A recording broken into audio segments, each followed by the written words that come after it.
Hello students, welcome to AIGS। उम्मीद है आप लोग हमारा वीडियो देख रहे होंगे और पसंद भी कर रहे होंगे। आज नया सब्जेक्ट पढ़ते, नया चैप्टर पढ़ते हैं जो कि है government of India act 1935।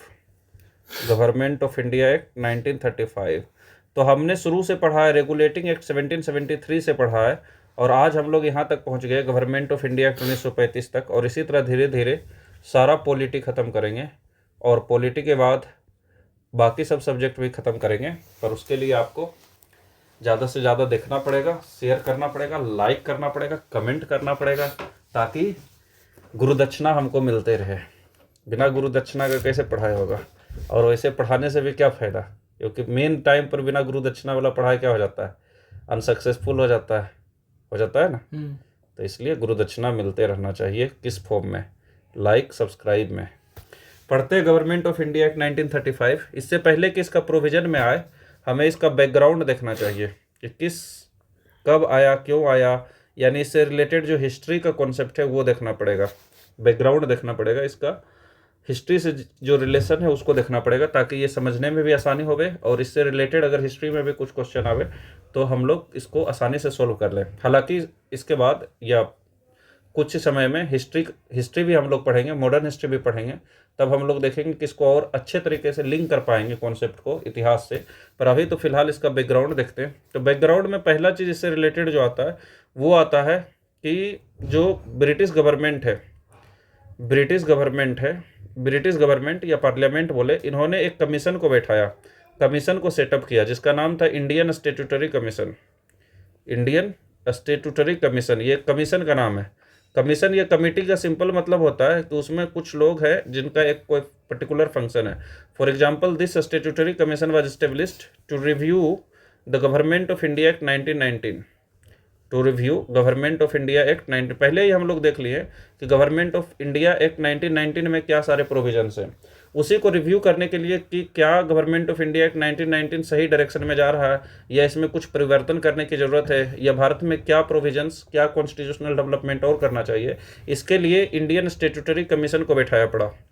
Commission या कमेटी जब आता है, हालांकि दोनों में थोड़ा सा अंतर होता है, पर कमीशन या कमेटी का सिंपल मतलब है कि कुछ इसमें सदस्य रहेंगे। जैसे फॉर एग्जांपल इस कमीशन में 7 मेंबर हैं और इसका एक पर्टिकुलर फंक्शन है, जैसे कि ये रिव्यू करेगा गवर्नमेंट ऑफ इंडिया एक्ट 1919।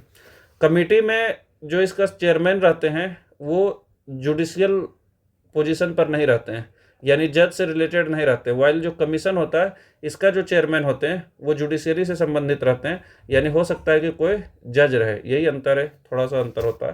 हालांकि वो जानने की ज़रूरत नहीं, सिंपल जानने की ज़रूरत है कि British government Indian statutory commission या कमेटी बैठाया जिसका कि काम था to review government of India 1919।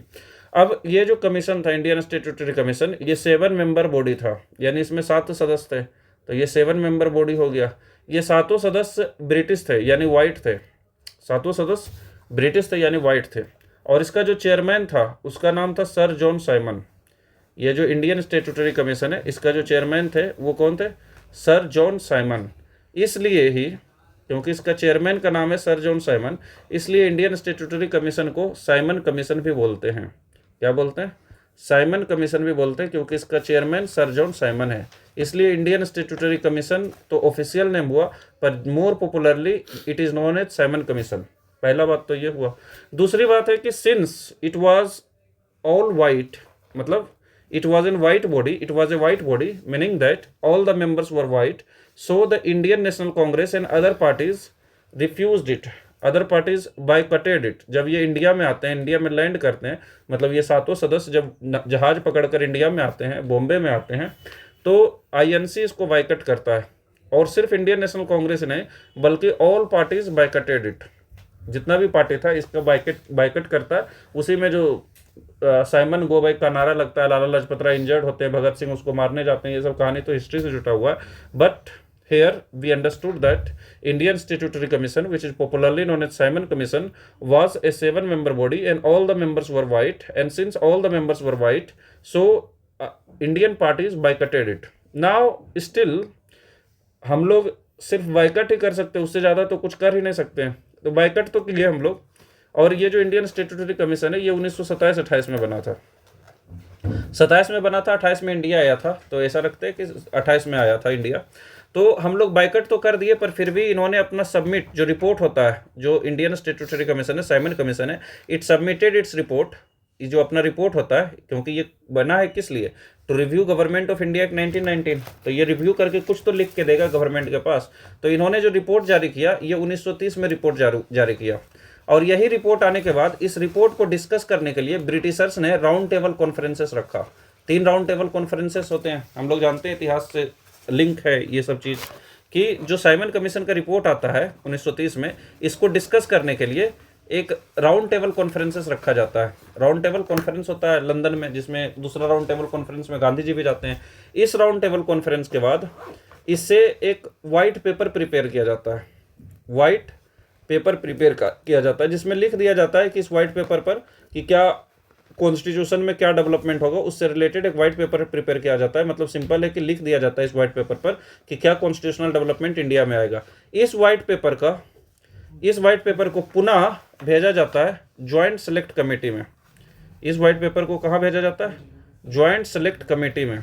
अब ये ज्वाइंट सेलेक्ट कमेटी क्या होता है? ये पॉलिटी से रिलेटेड है। ये कुछ नहीं होता है, जो ब्रिटिश पार्लियामेंट है, पार्लियामेंट में हम लोग जानते हैं 2 हाउस होता है, तो इस हाउस से व्यक्ति को निकाल के, कुछ मेंबर्स को निकाल के एक कमेटी बैठाया जाता है। जैसे मान लिया जाए कि लोअर हाउस से 10 व्यक्ति को निकाला गया और अपर हाउस से 15 व्यक्ति को, या लोअर हाउस से 15 व्यक्ति को निकाला गया, लोअर हाउस से 10 व्यक्ति को निकाला गया और एक कमेटी बना देता है। इसी को क्या बोल रहे हैं? Joint select committee. ये ज्वाइंट सेलेक्ट कमेटी के पास जाता है ये white paper on constitutional development, और ये जब उसको फाइनली रिव्यू देता है, फाइनली उसमें कुछ चेंज करता है, यही आता है गवर्नमेंट ऑफ इंडिया एक्ट 1935 के रूप में। इसलिए हम लोग गवर्नमेंट ऑफ इंडिया एक्ट 1935 पढ़ रहे हैं, पर उसका पूरा हिस्ट्री देखना पड़ा कि सबसे पहले तो एक कमीशन बैठता है जिसको बोलते हैं इंडियन स्टेट्यूटरी कमीशन, जिसका चेयरमैन होते हैं सर जॉन साइमन, इसलिए इसको साइमन कमीशन बोलते हैं। इन्होंने अपना रिपोर्ट सबमिट किया 1930 में। इस रिपोर्ट पर डिस्कशन होता है, बहुत तगड़ा डिस्कशन होता है राउंड टेबल कॉन्फ्रेंसेस में। उसके बाद एक व्हाइट पेपर प्रिपेयर किया जाता है, इस सब मुद्दा से रिलेटेड उसको लिखा जाता है व्हाइट पेपर पर। यही व्हाइट पेपर को भेजा जाता है ज्वाइंट सेलेक्ट कमेटी में, जो ब्रिटिश पार्लियामेंट का कमेटी है, ब्रिटिश पार्लियामेंट का मेंबर के द्वारा प्रिपेयर किया गया है। इस ज्वाइंट सेलेक्ट कमेटी फाइनली जो अप्रूव करता है, इसमें कुछ मॉडिफिकेशन करता है, चेंज करता है, और फाइनली यही क्या बन जाता है? Government of India act 1935। So the Simon report has changed into government of India act 1935 after so much modifications done at different levels. तो इसी को हम लोग आइए डिटेल में पढ़ते हैं। क्या पढ़ते हैं? बैकग्राउंड है। इन नवंबर 1927, नवंबर 1927 में बोले थे कि 1927 में बना, 1928 में इंडिया आता है। तो नवंबर 1927 में British government appointed Indian statutory commission. तो ब्रिटिश गवर्नमेंट अपॉइंट करते हैं इंडियन स्टेट्यूटरी कमीशन, किसके चेयरमैनशिप में? सर जॉन साइमन के चेयरमैनशिप में। इसलिए इसको क्या बोलते हैं? साइमन कमीशन बोलते हैं। क्यों बना है? To review the workings of government of India act 1919, जो गवर्नमेंट ऑफ इंडिया एक्ट 1919 है, जिसको कि हम लोग बहुत डिटेल में पढ़े हैं पिछले वीडियो में, जाकर जरूर देखें। ये गवर्नमेंट ऑफ इंडिया एक्ट 1919 को रिव्यू करने के लिए, इसका वर्किंग को रिव्यू करने के लिए साइमन कमीशन बनता है। ये 7 मेंबर बॉडी रहता है और इसमें जितने भी सदस्य रहते हैं सभी वाइट रहते हैं, इसलिए भारत के सभी पार्टी इसको बाइकट करते हैं। फिर भी बाइकट तो इंडियंस किया है, ब्रिटिश गवर्नमेंट नहीं किया है, तो ये अपना रिपोर्ट सबमिट करता है इन 1930। और इसमें था, इसी को प्रपोजल्स को, जो रिपोर्ट सबमिट किया है, इसके प्रपोजल्स को कंसिडर करने के लिए ब्रिटिश गवर्नमेंट कन्वीन करते हैं 3 राउंड टेबल कॉन्फ्रेंसेस, यानी 3 राउंड टेबल कॉन्फ्रेंस होते हैं लंदन में। और इस राउंड टेबल कॉन्फ्रेंस में जो डिस्कशन होता है उसी पर प्रिपेयर किया जाता है white paper on constitutional reforms. White paper है, मतलब लिखा जाता है इसमें व्हाइट पेपर पर बोर्ड की तरह, तो white paper on constitutional reforms के भारत में क्या संवैधानिक रिफॉर्म्स होगी, इस पर व्हाइट पेपर प्रिपेयर किया जाता है। तो ये बात भी कभी पूछा जा सकता है, हालांकि डिफिकल्ट क्वेश्चन होगा कि white paper on constitutional reforms क्या था। तो ये कुछ नहीं था, जो 3 राउंड टेबल कॉन्फ्रेंसेस हुए जिसमें कि साइमन कमीशन के रिपोर्ट को डिस्कस किया गया, उसी के बेसिस पर बनाया गया, उससे जो रिजल्ट निकला उसी को लिखा गया, उसी को बोलते हैं white paper on constitutional reforms. Later this paper was submitted for consideration to joint select committee of British parliament. British parliament है, लोअर हाउस है, अपर हाउस है, इसका कुछ सदस्य लिए, मान लिया 15, इसका कुछ सदस्य लिए, मान लिया 10, और इससे क्या प्रिपेयर किया गया? एक select committee, joint select committee. मतलब सिंपल एक कमेटी प्रिपेयर किया गया। कमेटी प्रिपेयर किया गया मतलब कि ब्रिटिश पार्लियामेंट का दोनों हाउस से कुछ सदस्य को लिए गए और एक कमेटी बनाया गया जो कि डिस्कस करेंगे किस पर? व्हाइट पेपर से रिलेटेड। ये पेपर पर डिस्कशन होगा। और यही जो ज्वाइंट सेलेक्ट कमेटी जो भी रिकमेंडेशन दिए, the recommendations of the committee were incorporated with changes in government of India act 1935। तो यही जो ज्वाइंट सेलेक्ट कमेटी है, इन्होंने कुछ चेंज किए उस पेपर में, इन्होंने अपना मॉडिफिकेशन किए, और उसी को क्या बोलते हैं, government of India act 1935। So this is the history of government of India act 1935। But now we need to study about the provisions of government of India act 1935, कि क्या प्रोविजंस था गवर्नमेंट ऑफ इंडिया एक्ट 1935 का। इससे पहले कि हम इसका provisions को डिटेल में पढ़े, 2 पॉइंट और है। पहला ये कि it was a lengthy and very detailed document, कि ये बहुत लंबा डॉक्यूमेंट था, यानी गवर्नमेंट ऑफ इंडिया एक्ट 1935 बहुत ही लंबा था, इसमें बहुत सारे प्रोविजंस थे। हम लोग तो हालांकि कम ही प्रोविजंस पढ़ेंगे, 10-12 प्रोविजंस पढ़ेंगे, पर इसका जो प्रोविजंस था बहुत ही लेंदी था। तो it was a lengthy and very detailed document, बहुत डिटेल्ड डॉक्यूमेंट था। इसलिए जो हमारा कॉन्स्टिट्यूशन बना, क्योंकि हमारा constitution he government of India act 1935 से इंस्पायर्ड है, गवर्नमेंट ऑफ इंडिया एक्ट 1935 से इंस्पायर होकर हमारा कॉन्स्टिट्यूशन बना, हमारा संविधान बना। इसलिए हमारा कॉन्स्टिट्यूशन का भी साइज हो गया है elephantine size. So the size of our constitution has increased because we have taken many features from government of India Act 1935 which itself is very lengthy, so our constitution is also very lengthy। क्योंकि हमने provisions constitution में इससे लिए हैं और ये खुद लंबा था, तो हमारा कॉन्स्टिट्यूशन भी लंबा हो गया। यानी पहला जो गवर्नमेंट ऑफ इंडिया 1935 का है कि ये लेंदी और वेरी डिटेल्ड डॉक्यूमेंट था। दूसरा है कि it was the second milestone towards completely responsible government in India, क्योंकि इसके बाद जो हम लोग देखेंगे जो एक्ट के रूप में इंडिया आएगा वो डायरेक्ट आएगा इंडियन इंडिपेंडेंस एक्ट। जो एक्ट के रूप में आएगा 1947 में, वो आएगा इंडियन इंडिपेंडेंस एक्ट, क्योंकि इस एक्ट को पास होता है ब्रिटिश पार्लियामेंट के द्वारा। इससे पहले कोशिश बहुत किया जाएगा, जैसे अगस्त ऑफर, जैसे क्रिप्स मिशन, जैसे कैबिनेट मिशन, ये सब मिशन हैं, ये सब सरकार के कारण सरकार इसको लाने की कोशिश कर रहा है, इंडियंस को वर्ल्ड वार 2 में शामिल करने की कोशिश कर रहा है। इसे एक्ट ना समझा जाए। एक्ट इसलिए नहीं था क्योंकि इसको ब्रिटिश पार्लियामेंट पास नहीं किया है, इसलिए ये अलग है। इसलिए क्या है, ये अलग है क्योंकि इसको ब्रिटिश पार्लियामेंट पास नहीं किया, इसलिए इसको बोला जा रहा है कि this is the second milestone towards a completely responsible government in India. जो भारत में एक्ट आ रहा है उसमें इसके बाद जो एक्ट आएगा वो है इंडियन इंडिपेंडेंस एक्ट, और उससे पहले तो यही एक्ट है। तो सेकेंड माइलस्टोन है ये टुवर्ड्स कंप्लीटली रिस्पॉन्सिबल, क्योंकि इंडियन इंडिपेंडेंस एक्ट से तो हमें पूरी तरह से रिस्पॉन्सिबल गवर्नमेंट मिल जाता है। तो ये सेकेंड माइलस्टोन है टुवर्ड्स इंडियन इंडिपेंडेंस एक्ट। अब इसका फीचर्स क्या है ये पढ़ना होगा। तो पहला फीचर जो इंपॉर्टेंट फीचर है यही है कि ये provided for the establishment of an all India federation with provinces and provincial with princely states as unit. तो क्या बोल रहा है कि अभी जैसे मान लेते हैं कि कहीं का भी फेडरेशन का बात समझे कि फेडरल स्टेट क्या होता है, इसे इसका डिटेल हम लोग आगे पढ़ेंगे पॉलिटी में। तो फेडरेशन का मतलब सिंपल होता है कि एग्जिस्टेंस ऑफ 2 और मोर लेवल्स ऑफ स्टेट। तो अभी सिंपल समझते हैं 2 लेवल ऑफ स्टेट, या इससे ज़्यादा भी हो सकता है। तो 2 लेवल ऑफ गवर्नमेंट का 2 लेवल रहेगा। जैसे for example United states of America है, तो एक तो यूएसए ये है। अब इसका तो एक खुद का कॉन्स्टिट्यूशन है, जो पूरा यूएसए इसका खुद का कॉन्स्टिट्यूशन है, लेकिन इसके अंदर जो इसके स्टेट्स हैं, हम लोग जानते हैं यूएसए में 50 स्टेट है, इसके अंदर जो स्टेट है इसका भी खुद का क्या है, इसका खुद का कॉन्स्टिट्यूशन है। इसलिए कैसा है, फेडरल है, इसका खुद का कॉन्स्टिट्यूशन है, इसका खुद का कानून है। ये चाहे तो अलग भी हो सकता है, इसलिए यूएसए है best example of federal government, best example of federal state, क्योंकि यूएसए में 2 और मोर लेवल ऑफ गवर्नमेंट है। तो इसमें क्या होता है फेडरल में कि 2 या उससे ज़्यादा लेवल ऑफ गवर्नमेंट होता है, ठीक है। अब उस समय जो ब्रिटिश इंडिया था, मान लिया जाए ये ब्रिटिश इंडिया था, तो ये जो ब्रिटिश इंडिया इसमें भी क्या होगा, एक लेवल ऑफ गवर्नमेंट तो सेंटर पर होगा और दूसरा लेवल ऑफ गवर्नमेंट हर एक स्टेट्स में होगा। तो यहाँ पर भी क्या हो गया, 2 और मोर लेवल ऑफ गवर्नमेंट हो गया। एक तो सेंटर में गवर्नमेंट है और दूसरा सभी स्टेट में गवर्नमेंट है। तो सेंटर में गवर्नमेंट तो समझ में आता है कि सेंटर में गवर्नमेंट है, जो स्टेट में है इसी से तो पूरा देश बनेगा। ये सेंटर तो कोई एरिया नहीं हुआ ना, ये तो गवर्नेंस संभाल रहा है पूरा एरिया का। लेकिन ये जो स्टेट है इसमें 2 तरीका का था, यानी इसका जो प्रोविंसेस है, इसका जो फेडरल यूनिट्स है, इसमें 2 तरीका का था। एक तो प्रिंसली स्टेट्स है, एक प्रिंसली स्टेट्स है और दूसरा प्रोविंसेस है।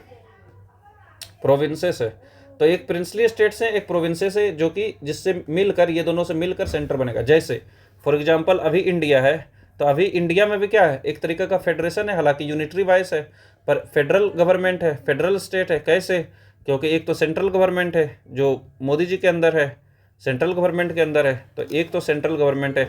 दूसरा क्या है, दूसरा डिफरेंट स्टेट्स हैं, और स्टेट्स में भी 2 कैटेगरी है कि नहीं, एक स्टेट है और दूसरा क्या है, यूटी है। हालांकि यूटी डायरेक्ट सेंटर के अंदर आ रहा है, पर है ना, स्टेट और यूटी है ना, अलग अलग तरीका का हुआ। यही दोनों मिलके तो क्या बना है, पूरा देश बना है। तो यहाँ पर भी सेंटर है, इस 2 चीज़ से मिलके बना हुआ है। पूरा देश जो उस समय जो ब्रिटिश गवर्नमेंट बनेगा, जो ब्रिटिश एम्पायर बनेगा, उसमें प्रिंसली स्टेट्स का भी जगह रहेगा और प्रोविंसेस का भी जगह रहेगा। प्रोविंसेस मतलब जहाँ पर ब्रिटिश रूल्ड एरिया है, जहाँ पर ब्रिटिश का सरकार चल रहा है, ब्रिटिश रूल्ड एरिया, उसको प्रोविंसेस बोलेंगे, जैसे अभी यूटी के समान हो गया। और प्रिंसली स्टेट जहाँ पर बहुत सारा आज़ादी था, ये प्रिंसली स्टेट था। तो इस तरीक़ा से देखते हैं कि पहला जो फीचर था कि provided for the establishment of an all India federation, all India federation establish करेगा, यानी कि 2 लेवल ऑफ गवर्नमेंट रहेगा with provinces and princely state as unit, जिसमें कि प्रोविंसेस रहेगा और प्रिंसली स्टेट रहेगा। अच्छा, एक चीज़ तो ये समझना है कि मान लेते हैं अभी भी है कि 2 लेवल ऑफ गवर्नमेंट है, एक सेंट्रल गवर्नमेंट है, एक सेंट्रल गवर्नमेंट है, दूसरा स्टेट गवर्नमेंट है, एक सेंट्रल गवर्नमेंट है और दूसरा स्टेट गवर्नमेंट है। लेकिन ये दोनों तभी फेडरल यूनिट्स कहलाएंगे, ये दोनों तभी फेडरल यूनिट्स कहलाएंगे जब ये दोनों का अलग लिस्ट रहे, यानी कि कुछ डिवीजन ऑफ पावर होवे, तभी तो अलग अलग रूल कर पाएंगे, नहीं तो आपस में दोनों लड़ जाएंगे। सेंट्रल गवर्नमेंट स्टेट गवर्नमेंट को क्यों रूल करने देगा? क्योंकि रिटेन कॉन्स्टिट्यूशन है, क्योंकि इंडिपेंडेंट जुडिशियरी, चलो वो सब तो रहने देते हैं, पर डिवीजन ऑफ पावर होना चाहिए। डिवीजन ऑफ पावर मतलब क्लियर लॉ में रहना चाहिए कि सेंट्रल गवर्नमेंट इस एरिया में लॉ बनाए या इस लॉ को अप्लाई करे। सेंट्रल गवर्नमेंट मतलब इसमें पार्लियामेंट, सेंट्रल पार्लियामेंट भी आएगा ना, तो किस लॉ को बनाना है, किसको अप्लाई करना है, क्लियरली लिखा रहे।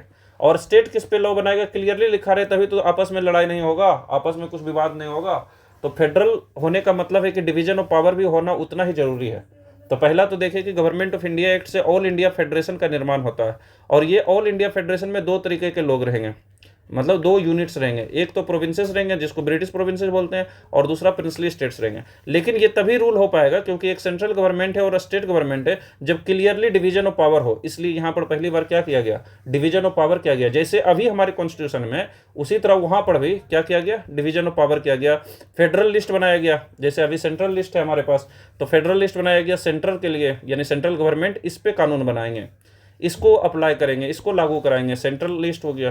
फिर प्रोविंशियल लिस्ट हो गया, जिस पर प्रोविंसेस कानून बनाएंगे, जिस पे प्रोविंसेस अप्लाई करेंगे, तो ये प्रोविंशियल लिस्ट हो गया। और एक था कंकरेंट लिस्ट, जिस पे दोनों कानून बना सकते हैं। अभी भी हमारे कॉन्स्टिट्यूशन में सेंट्रल लिस्ट, स्टेट लिस्ट और कंकरेंट लिस्ट है, हम आप लोग को मालूम होगा। तो उसी तरह गवर्नमेंट ऑफ इंडिया एक्ट 1935 में क्योंकि ऑल इंडिया फेडरेशन की बात की गई, यही पॉइंट से ये पॉइंट निकला है, क्योंकि ऑल इंडिया फेडरेशन की बात की गई, तो यहाँ पर क्या होगा, पावर का भी डिवीजन होगा, क्योंकि बिना पावर के डिवीजन का फेडरेशन नहीं बनता है। फेडरल गवर्नमेंट का होना संभव नहीं है, क्योंकि 2 लेवल ऑफ गवर्नमेंट तभी काम कर पाएंगे जब उसके बीच में डिवीजन क्लियर हो। अगर डिवीजन नहीं होगा तो दोनों आपस में लड़ जाएंगे। हालांकि और यहाँ पर जो रेसिडुअरी पावर है, जो बच गया, जो फेडरल लिस्ट है उसमें तो सेंटर कानून बनाएगा, जो प्रोविंशियल लिस्ट है उसमें प्रोविंसेस कानून बनाएगा, जो कंकरेंट लिस्ट है उसमें दोनों कानून बनाएगा। लेकिन जो पावर बच गया है, बच क्यों गया है, क्योंकि बहुत सारे, जब कॉन्स्टिट्यूशन बन रहा है तो बहुत सारे पावर का उस समय पता नहीं होता। फॉर एग्जांपल अभी हमारे कॉन्स्टिट्यूशन में रेसिड्यूरी पावर है, तो मान लिया जाए कि कल को जाकर हम मार्स पर रहने लगे, मार्स पर भी घर बना ले, तो हमें ये अभी नहीं पता है कि मार्स पर घर बना पाएंगे कि नहीं। इसलिए रेसिड्यूरी पावर भी रखा जाता है, वायसराय के पास उस समय रखा गया था, अभी सेंट्रल गवर्नमेंट के पास रहता है रेसिड्यूरी पावर, क्योंकि फ्यूचर में बहुत सारे ऐसे एरिया आएंगे, फॉर एग्जाम्पल AI से related, for example quantum technology से related, for example super computer से रिलेटेड, फॉर एग्जाम्पल IoT से रिलेटेड, इंटरनेट ऑफ थिंग्स से रिलेटेड, और ऐसा ऐसा बहुत सारा मुद्दा है। खास करके स्पेस में ऐसे एरिया आएंगे जिसके बारे में अभी हम लोग सोच भी नहीं सकते हैं, ऐसे टेक्नोलॉजी बनेंगे जिसके बारे में अभी सोच भी नहीं सकते हैं। उसको कहाँ रखा जाएगा, उसको रेसिड्यूरी पावर में रखा जाएगा, ताकि जो बाद में इस तरह का कुछ आता है तो उसको अभी सेंट्रल गवर्नमेंट के अंदर रहता है और उस समय वायसराय के अंदर रखा गया था। तो ये 2 पॉइंट बहुत क्लियर है और दोनों आपस में लिंक है कि ऑल इंडिया फेडरेशन बनाया गया, और क्योंकि ऑल इंडिया फेडरेशन में प्रोविंसेस और प्रिंसली स्टेट्स हैं और एक तरफ, और सेंटर दूसरे तरफ है, तो उसके लिए डिवीजन ऑफ पावर भी क्लियर होना चाहिए। हालांकि ये कभी फंक्शनल नहीं हुआ, never became functional as more than half of the princely states refuse to join. अब इसमें ऑप्शन ये रखा गया कि ये जो प्रिंसली स्टेट हैं, अगर आधा प्रिंसली स्टेट ये बोले कि हम ज्वाइन कर रहे हैं, आधा से ज़्यादा अगर बोले कि ज्वाइन कर रहे हैं, यानी मेजोरिटी रखा गया 50%, अगर बोले कि हम ज्वाइन कर रहे हैं तब सही है, तब ऐसा बनेगा फेडरेशन। लेकिन आधे से ज़्यादा प्रिंसली स्टेट ये एक्सेप्ट करने से रिफ्यूज कर दिए, इसलिए ये फेडरेशन का कॉन्सेप्ट कभी आया ही नहीं। हालांकि गवर्नमेंट ऑफ इंडिया एक्ट 1935 में दिया हुआ था, लेकिन ये फेडरेशन वाला कॉन्सेप्ट कभी आया ही नहीं एक्चुअल प्रैक्टिस में, क्योंकि प्रिंसली स्टेट रिफ्यूज कर दिए। अच्छा, आगे बढ़ते हैं।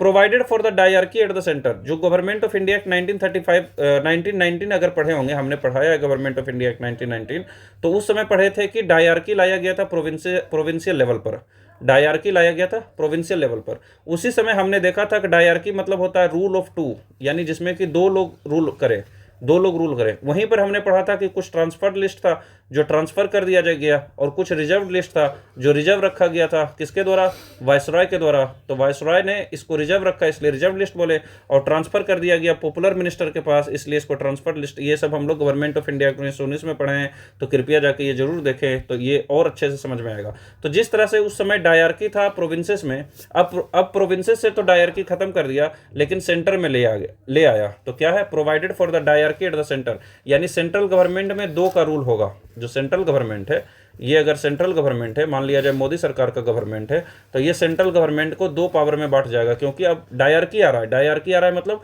दो का रूल आ रहा है, दो लोग मिलकर रूल करेंगे। तो एक तो हम लोग पहले ही पढ़े हैं कि वायसराय का एग्जीक्यूटिव काउंसिल था। अच्छा, आप लोग कमेंट में बताइएगा कि वायसराय का एग्जीक्यूटिव काउंसिल कब बना था। और दूसरा क्या बताना है कि वायसराय का लेजिस्लेटिव काउंसिल कौन सा एक्ट से बना था। ये दोनों के बारे में बताना है कि वायसराय का एग्जीक्यूटिव काउंसिल किस एक्ट से बना है, जिसको हमने पढ़ा है, और वायसराय का लेजिस्लेटिव काउंसिल किस एक्ट से बना है, ये भी हमने पढ़ा है। तो इसको कमेंट करके बताइएगा। तो सेंट्रल गवर्नमेंट दो रूल लाया है। सेंट्रल गवर्नमेंट में दो का रूल रहेगा, क्योंकि डायरकी है ना सेंटर में। तो सेंटर में डायरकी है, इसका मतलब क्या है? दो का रूल है। दो का रूल है तो किसका, कौन से दो लोगों का रूल है? तो एक वायसराय का एग्जीक्यूटिव काउंसिल रहेगा और दूसरे वायसराय का लेजिस्लेटिव काउंसिल रहेगा, इसका रूल रहेगा। समझ गए? तो यहाँ पर बोल रहा है provided for the dyarchy at the centre, centre में डायरकी आएगा। Consequently the federal subjects were divided into, अब ये कौन सा सब्जेक्ट को डिवाइड करेगा? सेंटर में जो सब्जेक्ट है उसी को तो डिवाइड करेगा। सेंटर के पास कौन सा सब्जेक्ट था? फेडरल सब्जेक्ट था। ये स्टेट सब्जेक्ट को डिवाइड नहीं कर सकता। हालांकि वो कभी लागू नहीं हुआ, पर ये तो हमें बाद में ना पता चलेगा लागू नहीं हुआ। जब गवर्नमेंट ऑफ इंडिया एक्ट 1935 बनाया जा रहा है, इसमें तो सारा लिस्ट रखा जाएगा ना, ये सोचते हुए सब लागू होगा। तो इसमें पहला क्या रखा गया था? ऑल इंडिया फेडरेशन का निर्माण होगा। दूसरा, फेडरेशन तभी बन सकता है जब डिवीजन ऑफ पावर होगा। तो दूसरा क्या था? डिवीजन ऑफ पावर था। और डिवीजन ऑफ पावर में क्या था कि एक फेडरल लिस्ट रहेगा, एक प्रोविंशियल लिस्ट रहेगा, और एक कंकरेंट लिस्ट रहेगा, और रेसिडुअरी तो वायसराय के पास रहेगा। ये जो फेडरल लिस्ट है, क्योंकि सेंटर का बात हो रहा है, सेंटर के पास कौन सा लिस्ट है, कौन सा सब्जेक्ट है? फेडरल लिस्ट है, फेडरल सब्जेक्ट है। इसलिए फेडरल सब्जेक्ट जो है सेंट्रल गवर्नमेंट के पास है, सिर्फ इसी का डिवीजन होगा, बाकी सभी का डिवीजन नहीं होगा, क्योंकि कंकरेंट पर दोनों रूल बना सकते हैं और प्रोविंशियल पर तो सिर्फ प्रोविंसेस बना सकते हैं। तो डायरकी जब सेंटर में आ रहा है तो प्रोविंसेस को क्यों बांटेंगे, प्रोविंशियल सब्जेक्ट्स को क्यों बांटेंगे? इसलिए यहाँ पर क्या लाया गया कि डायरकी सेंटर में आया, और इसके लिए फेडरल सब्जेक्ट्स को डिवाइड कर दिया गया दो पर। एक रिजर्व सब्जेक्ट रखा गया और दूसरा ट्रांसफर्ड सब्जेक्ट रखा गया। जो रिजर्व सब्जेक्ट है वो वायसराय का एग्जीक्यूटिव काउंसिल के पास रहेगा, और जो ट्रांसफर्ड सब्जेक्ट है वो वायसराय का लेजिस्लेटिव काउंसिल के पास रहेगा। क्योंकि पहले ज़्यादा से ज़्यादा लागू किया जाता था, वायसराय का एग्जीक्यूटिव काउंसिल पहले आया है, जो कि हम लोग कमेंट में करने बोले, पर ये 1773 में ही आ गया था। चलिए आप बताइएगा वायसराय का लेजिस्लेटिव काउंसिल कब आता है? ये बहुत बाद में आता है, लगभग हिंट के रूप में बता देते हैं, 80 साल के बाद आता है। तो ये बहुत बाद में आता है एक एक्ट से, वायसराय का लेजिस्लेटिव काउंसिल। तो ये जो वायसराय का लेजिस्लेटिव काउंसिल है, इसके पास कौन सा लिस्ट दिया गया? ट्रांसफर्ड सब्जेक्ट, जो फेडरल सब्जेक्ट है, जो सेंट्रल गवर्नमेंट के पास है, इसको दो पार्ट में बांटा गया। एक को बोला रेसिडुअरी, एक को बोला क्या? Reserve subject. रिजर्व मतलब जो रिजर्व रखा गया, और दूसरे को ट्रांसफर कर दिया गया। ट्रांसफर वाला किसके पास किया गया? लेजिस्लेटिव काउंसिल, क्योंकि बाद में आया। और रिजर्व वाला जिसके पास रिजर्व रहेगा, जिसके पास पहले से है, उस किसके पास रहेगा? वायसराय का एग्जीक्यूटिव काउंसिल के पास। हालांकि ये भी ऑपरेशन में नहीं आया, क्योंकि फेडरेशन ही नहीं बना, तो ये भी नहीं आएगा। ये भी फेडरेशन से जुटा हुआ मामला है ना, इसलिए, क्योंकि जो सेंट्रल फेडरल सब्जेक्ट है उसको डिवाइड करना चाह रहा है। जब फेडरल बना ही नहीं, फेडरल गवर्नमेंट बना ही नहीं, तो फेडरल सब्जेक्ट्स आया ही नहीं। जब फेडरल सब्जेक्ट्स आया ही नहीं, तो ये रिजर्व सब्जेक्ट और ट्रांसफर्ड सब्जेक्ट कुछ नाम का चीज़ नहीं बना। अच्छा, ये क्या है कि जो प्रोविंसेस था, अभी हम लोग जान रहे हैं कि जो इंडिया है, इंडिया में जो सेंट्रल लेवल पर पार्लियामेंट है, इंडिया में क्या है? सेंट्रल लेवल पर कानून बनाने वाले बॉडी को पार्लियामेंट बोलते हैं। इसको बाइकैमरलिज्म बोलते हैं। क्यों? क्योंकि इसमें दो हाउस है, एक लोकसभा है जिसको लोअर हाउस बोलते हैं, और एक राज्यसभा है जिसको अपर हाउस बोलते हैं। इसी को क्या बोलते हैं? बाइकैमरलिज्म बोलते हैं। अभी जो इंडिया का स्टेट है, इंडिया में जो स्टेट्स हैं, जो प्रोविंसेस हैं, उसमें मात्र 6 स्टेट ऐसा है। आप लोग ये भी बताइए कि कौन सा 6 स्टेट ऐसा है जहां पर बाइकैमरलिज्म है। जहां पर बाइकैमरलिज्म है मतलब जहां पर दो हाउस है, एक लेजिस्लेटिव असेंबली है और दूसरा लेजिस्लेटिव काउंसिल है। तो इस एक्ट से भी, जो गवर्नमेंट ऑफ इंडिया एक्ट 1935 है, इससे भी बाइकैमरलिज्म लाया गया। और संजोग देखिए कि ये भी 6 है, 6 में ही बाइकैमरलिज्म लाया गया था। तो इससे भी हम आसानी से याद कर सकते हैं, अगर अभी से लिंक रखें कि अभी भी 6 स्टेट में बाइकैमरलिज्म है, उस समय भी 6। हालांकि उसमें प्रोविंसेस की संख्या मात्र 11 थी, अभी प्रोविंसेस की संख्या कितना है? 28 है। तो उस समय 11 प्रोविंसेस था, 11 स्टेट था, और उसमें से 6 स्टेट में क्या लाया गया, बाइकैमरलिज्म। बाइकैमरलिज्म का मतलब क्या होता है, एग्जिस्टेंस ऑफ 2 हाउसेस, 2 हाउस जब होता है उसी को बाय कैमरा बोलते हैं ना। कैमरा पहले 2 कमरा में रहता होगा इसलिए शायद बाय हो गया, बाय मतलब 2, कैमरलिज्म यानी कि एग्जिस्टेंस ऑफ 2 हाउसेस। तो पहला कौन था, लेजिस्लेटिव काउंसिल जिसको अपर हाउस बोलते हैं, और दूसरा लेजिस्लेटिव असेंबली जिसको लोअर हाउस बोलते हैं। जो विधानसभा हम लोग सुनते हैं वो कौन है, लेजिस्लेटिव असेंबली है, और विधान परिषद कौन है, लेजिस्लेटिव काउंसिल है, अभी भी है, जैसे बिहार में है, यूपी में है, और आप लोग 4 गो और बताइए। ये क्या किया कि हम लोग देखें कि इससे कि सेंटर में क्या इंट्रोड्यूस किया है, सेंटर में डायरकी इंट्रोड्यूस किया है। डायरकी मतलब क्या होता है, रूल ऑफ 2, यानी सेंटर में 2 बना दिया, एक जो वायसराय का एग्जीक्यूटिव काउंसिल है और दूसरा वायसराय का लेजिस्लेटिव काउंसिल है। वायसराय का लेजिस्लेटिव काउंसिल के पास कौन सा सब्जेक्ट रहेगा, ट्रांसफर्ड सब्जेक्ट रहेगा। वायसराय का एग्जीक्यूटिव काउंसिल के पास कौन सा सब्जेक्ट रहेगा, रिजर्व सब्जेक्ट रहेगा रहेगा यानी कि जब सेंटर में डायरकी लाया तो इन्होंने एबोलिश कर दिया कहाँ, डायरकी, प्रोविंसेस में। जब गवर्नमेंट ऑफ इंडिया एक्ट 1919 पढ़े थे तो उसमें पढ़े थे कि गवर्नमेंट ऑफ इंडिया एक्ट 1919 के तहत डायरकी लाया गया कहाँ, प्रोविंसेस में। गवर्नमेंट ऑफ इंडिया एक्ट 1919 के तहत डायरकी प्रोविंसेस में लाया गया, लेकिन ये तो पहले से था, अब इसको खत्म कर दिया गया और इसके जगह जो प्रोविंसेस में था उसको सेंटर में कर दिया गया गवर्नमेंट ऑफ इंडिया एक्ट 1935 के तहत, जो हम लोग ऊपर वाले पॉइंट में पढ़े। तो अभी क्या है, अभी एक it abolish dyarchy in the provinces and introduce provincial autonomy in its place. Dyarchy को खत्म कर दिया गया और प्रोविंसेस में कुछ हद तक ऑटोनॉमी दी गई, कुछ हद तक क्या दी गई, ऑटोनॉमी दी गई, यानी वहां पर सरकार बनेगा, प्रोविंसेस में सरकार बनेगा। बिहार में श्री कृष्ण सिंह के अंदर सरकार बनता है 1937 के इलेक्शन के बाद, क्योंकि 1935 में दिया हुआ है कि प्रोविंसेस में डायरकी नहीं रहेगा, प्रोविंसेस में प्रोविंशियल ऑटोनॉमी होगा। प्रोविंशियल ऑटोनॉमी का मतलब क्या है, provinces allowed to act as autonomous units of administration. अब वो ऑटोनोमस कर दिया गया, उसको कुछ ज्यादा पावर दिया गया, अब वो ज्यादा से ज्यादा एरिया पर एक ऑटोनोमस गवर्नमेंट के, एक इंडिपेंडेंट गवर्नमेंट के रूप में काम करेंगे। इसका मतलब क्या हो गया, introduce responsible government. Responsible government मतलब किसी के प्रति रिस्पॉन्सिबल रहेंगे, किसके प्रति रिस्पॉन्सिबल रहेंगे, लेजिस्लेचर के प्रति, प्रोविंशियल लेजिस्लेचर के प्रति रिस्पॉन्सिबल रहेंगे। अभी भी जो हम लोग जानते हैं कि जैसे सेंट्रल गवर्नमेंट है तो सेंट्रल गवर्नमेंट क्या होता है, रिस्पॉन्सिबल होता है overall to the parliament and specially to the Lok Sabha, responsible होता है। जो स्टेट गवर्नमेंट है ये भी कहाँ रिस्पॉन्सिबल होते हैं, ये भी विधान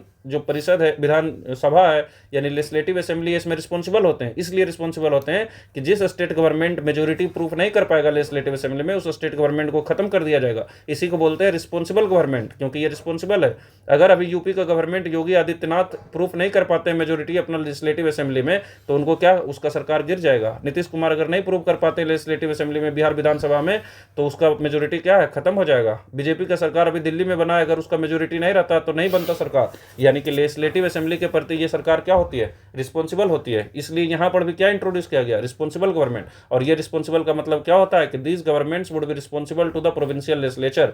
वो जो स्टेट का लेजिस्लेचर है, यूपी का गवर्नमेंट यूपी लेजिस्लेचर के लिए रिस्पॉन्सिबल रहेगा, बिहार का गवर्नमेंट बिहार के लेजिस्लेचर के लिए रहेगा, जो एमपी का गवर्नमेंट है एमपी का लेजिस्लेचर के लिए रिस्पॉन्सिबल रहेगा, दिल्ली का गवर्नमेंट दिल्ली के लेजिस्लेचर के लिए रिस्पॉन्सिबल रहेंगे। तो गवर्नर, तो यहाँ रिस्पॉन्सिबल गवर्नमेंट मतलब क्या हुआ कि जो मिनिस्टर बनेंगे या फिर जो सरकार है रिस्पॉन्सिबल रहेंगे प्रोविंशियल लेजिस्लेचर। और दूसरा ये होता है कि क्योंकि इसको ऑटोनॉमी दिया गया तो गवर्नर को एक्ट करना पड़ेगा किसके साथ, मिनिस्टर के एडवाइस के मतलब मिनिस्टर जो एडवाइस देंगे उसके अकॉर्डिंग गवर्नर को एक्ट करना पड़ेगा। बहुत सिंपल सी चीज हम लोग पढ़ रहे हैं। हम लोगों ने पढ़ा कि प्रोविंसेस में जो डायरकी का कॉन्सेप्ट है प्रोविंसेस से, इसको हटा दिया गया और ऑटोनॉमी प्रोवाइड किया गया, स्टेट को ऑटोनॉमी प्रोवाइड किया गया, सरकार को थोड़ा आज़ाद रखा गया। पहले, इससे पहले क्या था कि जो गवर्नर है, ये गवर्नर जो बोलेगा वही मिनिस्टर को करना पड़ेगा, या उससे पहले तो मिनिस्टर होता ही नहीं था। पर अगर मिनिस्टर है भी, जैसे गवर्नमेंट ऑफ इंडिया 1919 में पढ़े कि कुछ पावर गवर्नर के पास रखा गया, इस पावर को क्या बोला गया, रिजर्व लिस्ट बोला गया, और इस कुछ पावर को मिनिस्टर के पास दे दिया गया जिसको क्या बोला गया, ट्रांसफर्ड लिस्ट। यहाँ पर भी तो कम ही पावर है मिनिस्टर के पास, क्योंकि इंपॉर्टेंट पावर कौन रख लिया, गवर्नर रख लिया गया। लेकिन अब क्या किया गया कि मिनिस्टर के कहना पर ही गवर्नर चलेगा, मिनिस्टर जो बोलेगा गवर्नर को वही करना पड़ेगा, ज़्यादा पावर में। यहाँ तो बहुत कम पावर है जो ट्रांसफर्ड लिस्ट है, इसमें क्या है, इसमें फाइनेंसेस नहीं है, इसमें इंडस्ट्री नहीं है, या पुलिस नहीं है, एडमिनिस्ट्रेशन नहीं है, और जो इंपॉर्टेंट है ये रख लिया, क्योंकि पुलिस नहीं है तो पुलिस कहाँ रहेगा, यहाँ रहेगा। अब पावर इसके पास है नहीं, पैसा है नहीं, तो ये क्या करेगा, कुछ नहीं करेगा। तो उस समय जो ये सरकार बना था 1919, गवर्नमेंट ऑफ इंडिया एक्ट 1919 से जो प्रोविंसेस में सरकार बनाने की बात की गई थी, उसके पास पावर कम था। लेकिन गवर्नमेंट ऑफ इंडिया एक्ट 1935 में इसका पावर क्या कर दिया गया, बढ़ा दिया गया, इसलिए ऑटोनॉमी किया गया। हालांकि ये 100% अभी के जैसा नहीं था, इसलिए हमने कह सकते प्रोविंसेस को आज़ादी मिल गई थी। तो इंट्रोड्यूस रिस्पॉन्स सिंपल समझना है, इसको थोड़ा याद करने की कोशिश करना है कि जो डायरकी था उसको एबोलिश कर दिया गया प्रोविंसेस से, और उसकी जगह क्या लाया गया, प्रोविंशियल ऑटोनॉमी लाया गया। बस इतना ही समझना है कि उसको ऑटोनॉमी दी गई। अब उसको समझने के लिए हम लोग इतना सारा लिखा गया है कि प्रोविंशियल ऑटोनॉमी का मतलब क्या हुआ, ऑटोनोमस यूनिट बनेगा, मतलब उसको आज़ादी मिलेगा, मतलब कुछ ज़्यादा पावर मिलेगा। इसका मतलब क्या हुआ, रिस्पॉन्सिबल गवर्नमेंट बनेगा। रिस्पॉन्सिबल गवर्नमेंट का क्या मतलब हुआ कि रिस्पॉन्सिबल रहेगा प्रोविंशियल लेजिस्लेचर का, और क्योंकि इसको ज़्यादा पावर मिला है तो गवर्नर को एक्ट करना पड़ेगा इसके एडवाइस पर, गवर्नर को एक्ट करना पड़ेगा जैसे अभी होता है। हालांकि बहुत सारा मामला गवर्नर के पास रहेगा तो उस केस में ऐसा नहीं होगा, पर फिर भी बहुत सारा पावर मिला। दूसरा क्या है कि हम लोग जब गवर्नमेंट ऑफ इंडिया एक्ट 1958 पढ़े थे, गवर्नमेंट ऑफ इंडिया एक्ट 1858 पढ़े थे, तो उसमें पढ़े थे कि एक सेक्रेटरी ऑफ स्टेट क्रिएट किया जाता है जो कि ब्रिटेन में रहेगा। ब्रिटेन में जो उसका कैबिनेट का एक मिनिस्टर है वो रहेगा सेक्रेटरी ऑफ स्टेट। और क्योंकि सेक्रेटरी ऑफ स्टेट अकेले पूरा इंडिया में रूल नहीं कर सकता है, सेक्रेटरी ऑफ स्टेट पूरा इंडिया को नहीं संभाल सकता है, इसलिए इसको सपोर्ट करने के लिए एक काउंसिल बनाया गया जिसको बोल सकते हैं सेक्रेटरी ऑफ स्टेट काउंसिल, जिसका कि चेयरमैन खुद सेक्रेटरी ऑफ स्टेट होते थे। यानी एक काउंसिल का निर्माण किया गया जिसमें कि 15 मेंबर रहेंगे, 15 सदस्य रहेंगे, और इसी को काउंसिल बोला गया। अब क्या किया गया गवर्नमेंट ऑफ इंडिया एक्ट 1935 के तहत कि ये जो सेक्रेटरी ऑफ स्टेट का काउंसिल है इसको खत्म कर दिया गया और इसके जगह एक एडवाइजरी बॉडी रखा गया। हालांकि अभी भी इसको जरूरत है, तो एक एडवाइजरी बॉडी रखा गया जो एडवाइस करेंगे सेक्रेटरी ऑफ स्टेट को और उसके अनुसार सेक्रेटरी ऑफ स्टेट काम करेंगे। सो एबोलिस्ट काउंसिल ऑफ इंडिया, ये हम लोग गवर्नमेंट ऑफ इंडिया एक्ट 1858 में बहुत ही डिटेल से पढ़े, तो वहाँ भी देख सकते हैं अगर नहीं समझ में आया हो। ऐसे तो आ गया होगा समझ, बहुत ईजी बात है कि जो काउंसिल ऑफ इंडिया था उसको एबोलिस्ट कर दिया गया और उसके जगह सेक्रेटरी ऑफ स्टेट के पास क्या दिया गया, was provided with a team of adviser. अब एडवाइजर है, पहले काउंसिल था, अब एडवाइजर है। ठीक, एक्सटेंडेड और क्या है इसमें कि जो सेपरेट इलेक्टोरेट का कॉन्सेप्ट है जो सबसे पहली बार 1909 में लाया गया। 1909 में सेपरेट इलेक्टोरेट सिर्फ मुस्लिम को दिया गया। 1919 में हम लोग देखें कि इसको एक्सटेंड कर दिया गया, सिख को इंक्लूड किया गया, एंग्लो इंडियंस को इंक्लूड किया गया, ब्रिटिशर्स को इंक्लूड किया गया, बहुत सारे लोग को इंट्रोड्यूस किया गया। अब जो गवर्नमेंट ऑफ इंडिया एक्ट 1935 है इससे इसको और बढ़ा दिया गया, सेपरेट इलेक्टोरेट को और बढ़ा दिया गया। किसके लिए, डिप्रेस्ड क्लासेस के लिए जो कि शेड्यूल कास्ट को बोलते हैं, वुमेन के लिए और लेबर के लिए, ये तीनों के लिए बढ़ा दिया। तो अब आपके लिए ये क्वेश्चन है कि हम लोग पहले ही पढ़े हैं कि पूना पैक्ट हुआ था, और ये पूना पैक्ट इतिहास में पढ़ते हैं, हिस्ट्री में पढ़ते हैं। पूना पैक्ट में गांधी जी के, महात्मा गांधी और B.R. अम्बेडकर के साथ हुआ ये पूना पैक्ट, और इस पूना पैक्ट में ये बोला गया कि हमें सेपरेट इलेक्टोरेट दलित के लिए नहीं चाहिए, सेपरेट इलेक्टोरेट दलित के लिए नहीं चाहिए। तो ये गवर्नमेंट ऑफ इंडिया एक्ट 1935 में क्यों आया, कैसे आया, ये क्वेश्चन बनाना है आप लोग को। हालांकि हम बता देते हैं क्योंकि ये क्वेश्चन थोड़ा डिफिकल्ट है, जल्दी मिलता भी नहीं कहीं पर। तो ये पूना पैक्ट में जो ट्रीटी हुआ, जो समझौता हुआ महात्मा गांधी और B.R. अम्बेडकर के बीच में कि क्या, कि सेपरेट इलेक्टोरेट क्या होगा, सेपरेट इलेक्टोरेट हम लोग को स्वीकार नहीं होगा। पर ये तो इंडियन के बीच में समझौता हो रहा है ना, ब्रिटिश को इससे मतलब नहीं था, ब्रिटिश ये सब समझौता को नहीं मानता था। और ब्रिटिश फिर क्या लाया, फिर से सेपरेट इलेक्टोरेट लाता है, किसमें, 1935 में, किसके लिए, दलित्स के लिए। तो ब्रिटिश सेपरेट इलेक्टोरेट लाता है। इससे ये दिखाता है कि ब्रिटिश कितना अड़िग था, कितना अड़ियल था अपने रवैया में इंडिया को बांटने के इंडिया को बांट कर रूल करने में, कि इंडिया में जो हिंदू है इसको बांटा जाए, किसमें, एक दलित बोलेंगे और दूसरे को बाकी सब अदर्स हो गए, और दलित को सेपरेट इलेक्टोरेट देंगे, और इससे हिंदू सोसाइटी में सदैव सदैव के लिए एक डिवीजन आ जाएगा और हिंदू समाज भी बर्बाद हो जाएगा, और इससे रूल करने में इंडिया को और आसानी हो गई। इसको पूरा करने के लिए हालांकि हम लोगों में समझौता हो चुका है, महात्मा गांधी और अम्बेडकर जी समझौता कर चुके हैं कि सेपरेट इलेक्टोरेट नहीं आना चाहिए, लेकिन फिर भी ब्रिटिश क्या लाता है, ब्रिटिश सेपरेट इलेक्टोरेट का कॉन्सेप्ट लाता है 1935 में। तो ये समझौता इंडियंस के बीच में हुआ, ब्रिटिश इसको नहीं मानता था, या ब्रिटिश इतना अड़िग था, इतना अड़ियल था कि वो फिर भी सेपरेट इलेक्टोरेट लाता है ताकि डिवाइड हो सके। इसलिए इसमें एक्सटेंड कर दिया गया सेपरेट इलेक्टोरेट का कॉन्सेप्ट, किसके लिए, डिप्रेस्ड क्लासेस के लिए जिसको शेड्यूल कास्ट बोलते हैं, वुमेन के लिए और लेबर के लिए। फिर अब कोई छोटा छोटा बात है और बहुत ईजी है, अब 10 मिनट में खत्म हो जाना चाहिए। गवर्नमेंट ऑफ इंडिया एक्ट 1935 कि गवर्नमेंट ऑफ इंडिया एक्ट 1935 से इस्टेब्लिश किया गया फेडरल कोर्ट ऑफ इंडिया, जो 1937 में बना, क्या बना, फेडरल कोर्ट ऑफ इंडिया। ये गवर्नमेंट ऑफ इंडिया एक्ट 1935 में प्रोविजन था कि एक फेडरल कोर्ट ऑफ इंडिया बनाया जाएगा, जो बना भी 1937 में। यही चल के आज सुप्रीम कोर्ट ऑफ इंडिया के नाम से जाना जाता है। तो जब हम लोग सुप्रीम कोर्ट ऑफ इंडिया पढ़ेंगे तब देखेंगे कि यही फेडरल कोर्ट ऑफ इंडिया आज किसके नाम से विख्यात है, मशहूर है, सुप्रीम कोर्ट ऑफ इंडिया के नाम से। यानी यही federal court of India supreme court बनता है। यही इसी गवर्नमेंट ऑफ इंडिया एक्ट से हमारा RBI बना है। तो establishment of RBI to control currency and credit of India, currency और क्रेडिट को कंट्रोल करने के लिए क्या बनाया गया, RBI। पर यह समझना है कि ये RBI अभी का आरबीआई यहीं से नाम तो आता है, लेकिन इस आरबीआई के, ये आरबीआई एक प्राइवेट कंपनी हुआ करता था उस समय, बाद में इसको नेशनलाइज किया गया। तो ये हम लोग इकोनॉमिक्स में पढ़ते हैं कि ये जो आरबीआई है ये प्राइवेट कंपनी था उस समय।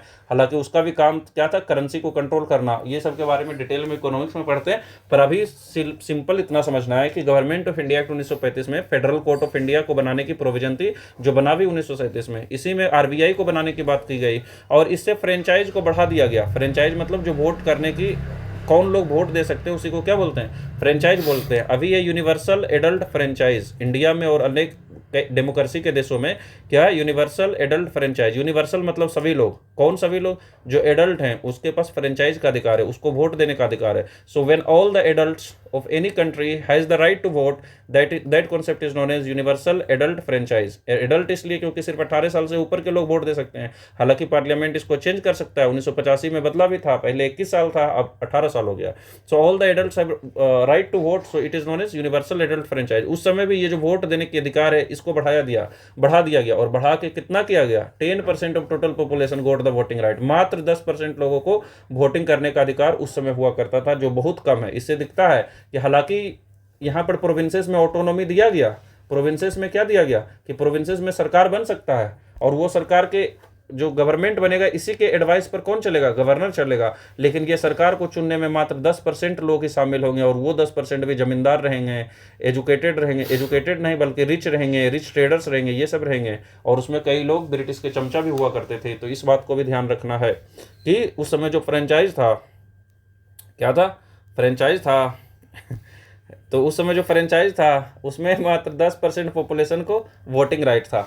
फिर यहाँ पर क्या इस्टेब्लिश किया गया, ये सब तो पहला हम लोग पढ़े कि इसी से क्या इस्टेब्लिश किया गया, फेडरल कोर्ट ऑफ इंडिया। फिर इस्टेब्लिश किया गया आरबीआई, फिर 10% फ्रेंचाइज बढ़ा गया। इसी से इस्टेब्लिशमेंट का बात किसका आता है, फेडरल पब्लिक सर्विस कमीशन, जो अभी यूपीएससी के नाम से जाना जाता है। तो यूनियन पब्लिक सर्विस कमीशन का जो प्रिकर्सर है, जो पहले इसका रूप था, वो क्या था, फेडरल पब्लिक सर्विस कमीशन।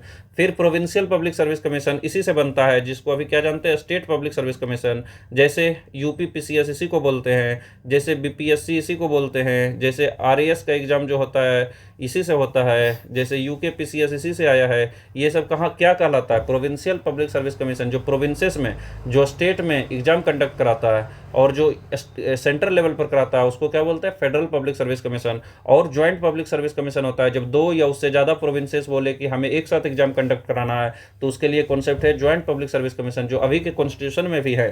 तो इससे क्या क्या बना, federal public service commission, provincial public service commission, joint public service commission, 10% voting right बढ़ाया गया, आरबीआई बनाया गया, आरबीआई बनाने के बारे में बोला गया, फेडरल कोर्ट ऑफ इंडिया को बनाने के बारे में बोला गया, सेपरेट इलेक्टोरेट दिया गया डिप्रेस्ड क्लासेस को, यानी शेड्यूल्ड कास्ट को, वुमेन को और लेबरर को। इससे काउंसिल ऑफ इंडिया को एबोलिश कर दिया गया और उसके जगह पर टीम ऑफ एडवाइजर्स को लाया गया। इससे और क्या किया गया, अभी एक बार रिवाइज कर लेते हैं शॉर्ट टर्म में। इससे जो प्रोविंसेस था वहाँ पर डायरकी को ख़त्म कर दिया गया और प्रोविंसेस में प्रोविंशियल ऑटोनॉमी लाया गया। इससे बाइकैमरलिज्म इंट्रोड्यूस किया गया 6 प्रोविंसेस में, टोटल 11 प्रोविंसेस होते थे, 6 में बाइकैमरलिज्म इंट्रोड्यूस किया गया। इससे डायरकी सेंटर में लाया गया, क्योंकि प्रोविंसेस में ख़त्म कर दिया गया और सेंटर में लाया गया। और सेंटर में इसलिए 2 लिस्ट बना, जो फेडरल सब्जेक्ट था उसको बांट दिया गया, रिजर्व सब्जेक्ट में और ट्रांसफर सब्जेक्ट में। रिजर्व सब्जेक्ट्स में कानून बनाएंगे वाइसरॉय का एग्जीक्यूटिव काउंसिल, और ट्रांसफर है यानी कि इसको ट्रांसफर किया गया वाइसरॉय का लेजिस्लेटिव काउंसिल में। हालांकि ये सब कभी लागू नहीं हुआ क्योंकि फेडरेशन ही नहीं बना। और इसमें क्या था इसमें था कि पावर्स को डिवाइड कर दिया गया, सेंटर और यूनिट मतलब ब्रिटिश प्रोविंसेस और प्रिंसली स्टेट, इसमें बांट दिया गया। मतलब सेंटर एक तरफ रहेंगे और ये एक तरफ रहेंगे, इसमें पावर बांटा गया, जिसमें फेडरल लिस्ट था सेंटर के लिए, प्रोविंशियल था प्रोविंसेस के लिए, कंकरेंट था दोनों के लिए, और जस्टिसरी पावर वाइसरॉय के पास छोड़ा गया। और इसी में ऑल इंडिया फेडरेशन बनाने की बात की गई, जिसमें कि एक तरफ सेंट्रल गवर्नमेंट होगा, फर्स्ट ईयर ऑफ गवर्नमेंट, पहला जो पूरा इंडिया पर रूल करेगा, और दूसरा जो हर एक प्रिंसली स्टेट और प्रोविंसेस में रहेगा। तो दूसरे तरफ थे प्रोविंसेस और प्रिंसली स्टेट, जैसे अभी है यूटी और स्टेट्स, उस तरीका का कॉन्सेप्ट लाने की बात की गई। हालांकि फेडरेशन कभी नहीं आया, तो ये कभी नहीं लागू हुआ, ये कभी नहीं लागू हुआ, और आगे भी बहुत सारा इससे रिलेटेड लागू नहीं हुआ। इसी के साथ गवर्नमेंट ऑफ इंडिया एक्ट बहुत लंबा टॉपिक है, इसको ख़त्म किया जाता है। और अगर नहीं समझ में आया तो इसको 2-3 बार जरूर देखिए, क्योंकि इसको हम ज़्यादा अच्छा से रिवाइज नहीं करा पाए, 2 बार नहीं बता पाए, क्योंकि पहले से बड़ा है। अगर इसको और अगर डिटेल में पढ़ते तो 2-3 घंटा लग जाता। तो अभी के लिए एक और बच गया है, इंडिया इंडिपेंडेंस एक्ट, और इसके बाद हम लोग अलग नया चैप्टर में चलेंगे। किसमें? पॉलिटी में। पॉलिटी ख़त्म करने के बाद अगर आप लोग का प्यार बरकरार रहा तो हिस्ट्री भी पढ़ेंगे, ज्योग्राफी भी पढ़ेंगे, इकोनॉमिक्स भी पढ़ेंगे, साइंस भी पढ़ेंगे, साइंस टेक भी पढ़ेंगे। जितना भी सब्जेक्ट होता है ग्रुप डी से लेकर यूपीएससी तक सभी सब्जेक्ट को एक एक करके ख़त्म कर दिया जाएगा। इसलिए ज़्यादा से ज़्यादा लोग को देखिए और ज़्यादा से ज़्यादा लोगों के पास शेयर कीजिए, लाइक कीजिए, कमेंट कीजिए। कुछ सुधार करना है तो वो भी बताइए, कुछ नया टॉपिक पढ़ना है तो वो भी बताइए, कुछ भी इम्प्रूव करना है तो वो भी बताइए। ठीक है, थैंक यू।